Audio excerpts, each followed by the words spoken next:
भैया जी प्रणाम। तो क्या है आप में खास के एपिसोड 6 में आपका स्वागत है। आज हम जिस गेस्ट को इनवाइट करने जा रहे हैं, तो जैसे कि आप पिछले एपिसोड में आपने वैशाली के साथ देखा कि अपनी कल्पना को ड्राइंग के थ्रू डिस्प्ले कर रही थी, तो आज हमारी दोस्त अपनी कल्पना को शब्दों के रूप में पिरोती हैं। तो आइए स्वागत करते हैं रिद्धि परमार का। हो सकता है कि इतना ज़्यादा पवन का आवाज़ हमारे कॉन्वर्सेशन में आपको सुनाई दे, लेकिन इन्वायरमेंट इतना खूबसूरत है कि हम रेजिस्ट ही नहीं कर पाए इस कॉन्वर्सेशन को इस वक्त करने के लिए। तो चलिए बुला लेते हैं रिद्धि को। आइए रिद्धि। बहुत बहुत धन्यवाद आपका हमारे एपिसोड 6 में आने के लिए। तो मैं चाहूँगा कि आप हमारे व्यूअर्स को अपना इंट्रोडक्शन दीजिए और बताइए कि क्या है आप में खास। नमस्कार, मेरा नाम रिद्धि परमार है। मैं सेकेंड ईयर MBBS से हूँ और मैं पोइट्री लिखती हूँ। मोस्टली गुजराती में लिखती हूँ और हिंदी में भी मैंने कुछ पोइट्रीज लिखी हुई है। तो रिद्धि बताइए कि आपका जो ये सफ़र है ये पोइट्री के साथ में या भी जो भी आप लिखती हैं, वो शुरू कब हुआ, कैसे आपको इंटरेस्ट आया और कैसे MBBS में आप उसको कंटिन्यू कर पा रही हैं? मैं 8th स्टैंडर्ड में थी और मेरे सर थे, वो पोइट्री लिखते थे खुद। उस टाइम पे मतलब इतना मेरे को नहीं था कि पोइट्री लिखते हैं वगैरह सब। वो जो हमारी टेक्स्ट बुक्स आती है NCERT वगैरह गुजराती हिंदी की, उसमें पोएम्स वगैरह पढ़ना मुझे बहुत पसंद था। उसमें भी स्पेशली जो गज़ल्स वगैरह जो होती है वो तो बहुत ही अच्छी लगती थी मुझे। और फिर हमारे जो सर आए वो हमें पढ़ाते थे और वो पोइट्री खुद लिखते भी थे। आई गेस प्रतिलिपि करके कोई एप्लीकेशन था, उस पर वो लिखते थे। और फिर मैं इंस्पायर हुई कि अगर सर लिख सकते हैं तो मैं भी लिख सकती हूँ। हाँ, तो that was the case. Riddhi, आप पोइट्री को किस तरीके से लेती है? क्या ये नॉर्मल एक हॉबी की तरह है या एक मेंटल स्केप की तरह है कि जब भी आप प्रेशर फील करती हैं पोइट्री लिखने के बाद आपको लूज फील होता है, तो कैसे देखती हैं आप? तो पोइट्री जो है वो मतलब कुछ फीलिंग्स और इमोशंस ऐसे हैं जब मैं लिख पाती हूँ और कुछ टाइम नहीं लिख पाती। तो मतलब गुस्सा या फ्रस्ट्रेशन ऐसे कोई अगर इमोशंस है तो उस टाइम पे हम नहीं लिख पाते हैं मेजरली। लेकिन जैसे कि मैं जब सैड होती हूँ तो मैं लिख लेती हूँ, क्योंकि आई फील कि जो पेपर और पेन है they are my better companion than a person.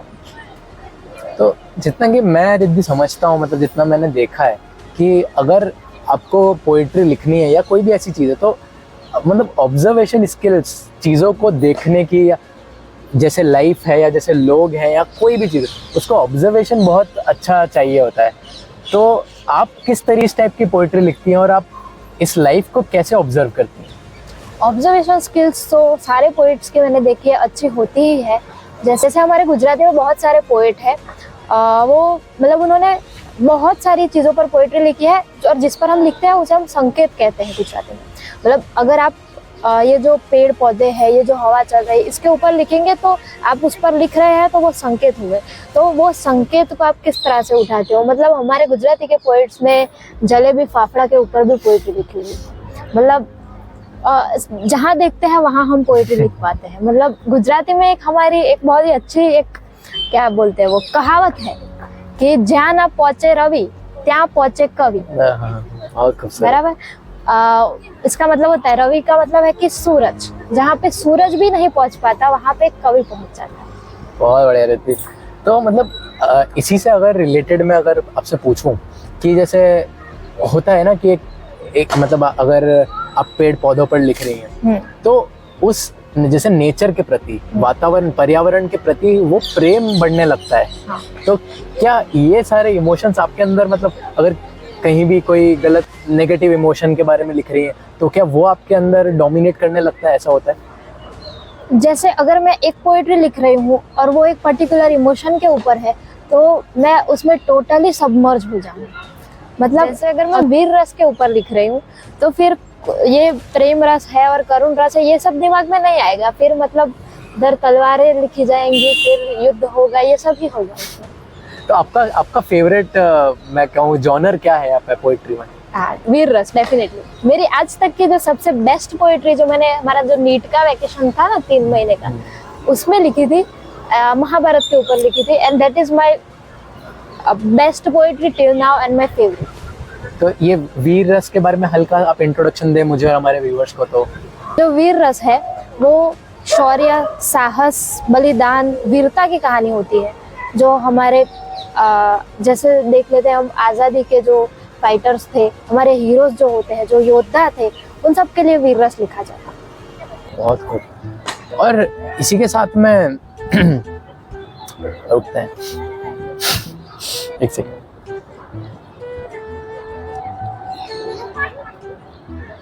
Okay, ये क्वेश्चन बहुत बढ़िया था। चलो मुझे बोल Ready है? नहीं, मुझे बोल। वो फैक्ट्स वाला जो बांधती है और आप इमेजिनेशन तो कैसे लौटने, ठीक है ना।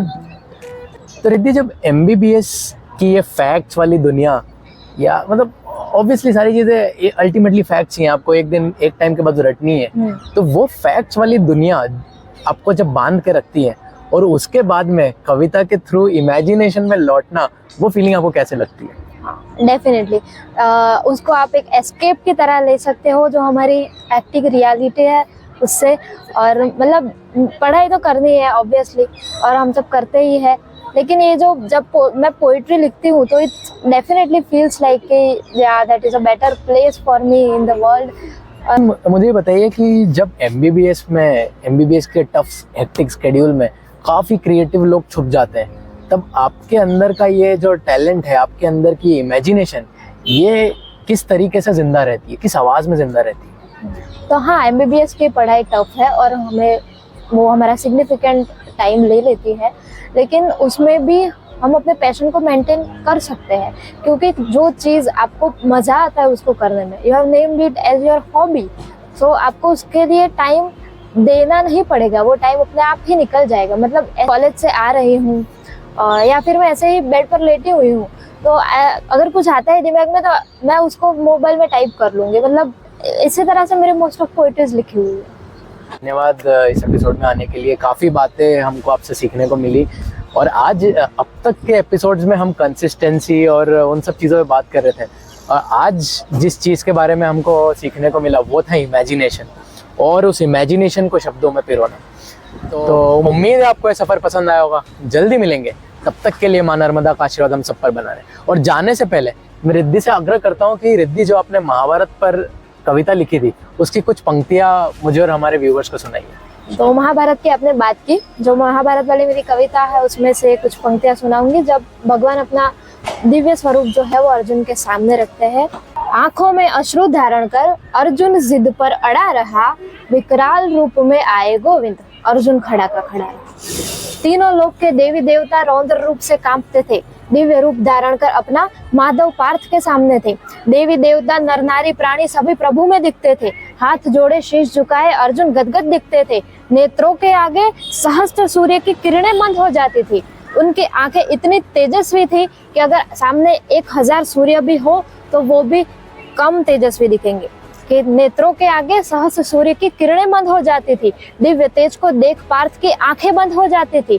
मोर मुकुट था, हाथ में आयुध, वस्त्राभूषण मनोहर थे, चंदन परिमल चक्र सुदर्शन स्वयं खड़े बंशीधर थे। और भगवान अर्जुन से क्या कहते हैं कि मैं परम ब्रह्म हूँ कुरुनंदन, कि मैं परम ब्रह्म हूँ कुरुनंदन, मैं ही जीवन का सार हूँ, मैं गोवर्धन उठाने वाला जग का पालनहार हूँ, और मुझसे ही है सृष्टि सारी, मुझ बिन श्वास भी ना मिले, आज्ञा करूँ तो हिमालय हटे, मुझ बिन पर्ण भी ना हिले।